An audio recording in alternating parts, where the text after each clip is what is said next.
آپ کا نام ہے، لاؤبالی آپ کا لقب ہے۔ لاؤبالی کے معنی ہوتے ہیں بے پرواہ۔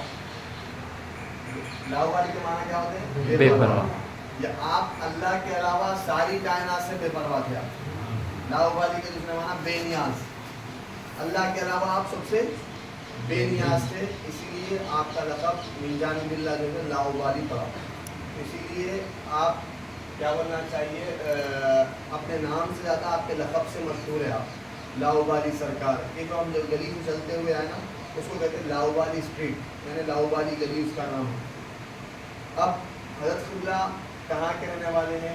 ہما کے رہنے والے ہیں آپ، اسی لیے آپ کے نام پہ ہم بھی آتا ہے۔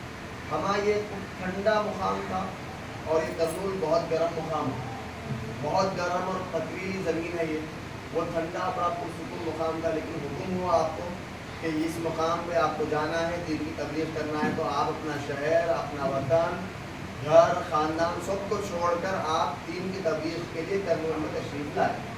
جب آپ کرنول میں تشریف لائے، ابھی بھی یہاں پر بہت زیادہ کیا بولنا چاہیے غیر مسلموں کی آبادی۔ اس وقت 600-700 سال پہلے کیا عالم تھا ہوگا سوچیے آپ، ابھی بھی آپ تشریف لائے تھے 500 سال پہلے۔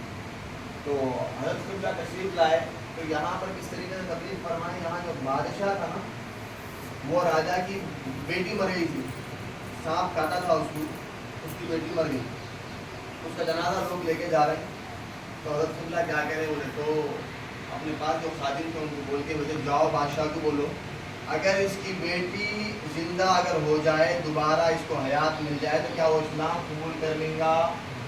اب دیکھیے اولاد کے واسطے کون کیا نہیں کرتے۔ تو بادشاہ کو جا کے بولے، بادشاہ کو جا کے بولنے کے بعد بادشاہ بولا ٹھیک ہے میں اسلام قبول کر لیتا ہوں۔ حضرت قبلہ کیا کرے، ایک پرندے کے گلے میں، پرندے کو بلائے، پرندے کے گلے میں کچھ لکھ کے ڈال دیا، پرندہ اڑا ہوا میں۔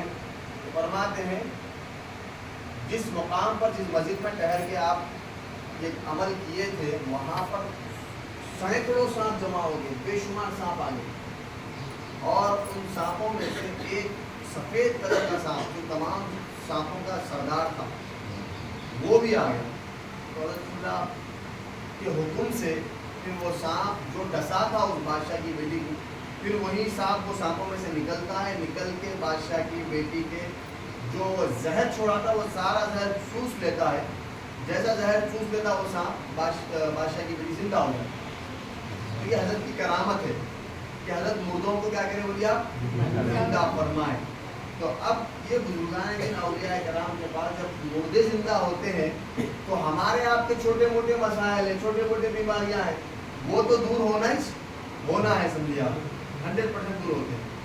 اب حضرت قبلہ عبداللطیف لاؤبالی رحمۃ اللہ علیہ کا جو یہ مزار شریف ہے، یہ اس شہر کے کونے میں، شہر کے دوسرے کونے پہ اور ایک بزرگ کا مزار ہے، ان کا نام ہے سید اسحاق ثناء اللہ۔ شاید ہو سکا تو یہ ممکن ہے تو ہم لوگ جائیں گے وہاں پر زیارت کے لیے۔ حضرت سید اسحاق ثناء اللہ رحمۃ اللہ تعالیٰ علیہ دوسرے کنارے پر ہے۔ اگر ہم جغرافیائی اعتبار سے دیکھیں گے تو شہر کے ایک کنارے پہ ایک بزرگ ہے، دوسرے کنارے پہ ایک بزرگ ہے، اور اطراف میں دیکھیں گے تو سمندر ہے۔ تو فرماتے ہیں بزرگان دین کہ ان دونوں بزرگوں کی وجہ سے یہ علاقہ پانی سے محفوظ ہے، اگر یہ بزرگان دین نہیں ہوتے تو یہ علاقہ پانی سے بہ جاتا تھا۔ بات سمجھ میں آ گیا آپ؟ تو یہ حضرت غوث پاک کی بولیا اولاد میں سے 15ویں پشت میں سے، یہ جو ذہن میں تھے میرے باتیں آپ کے سامنے ذکر کر دیا۔ ابھی انشاءاللہ تعالیٰ صلاۃ و سلام ہوگا، دعا ہوگی، دعا کے بعد تناول طعام آپ لوگ جس کو خرید کے کرنا ہے کر لیجیے، جو لا لیے ہیں وہ بازو میں کر لیجیے، کما خانہ وغیرہ ہے یہاں پر بازو، وہاں پر کر لے سکتے ہیں۔ اس کے بعد سفر کا آغاز ہوگا۔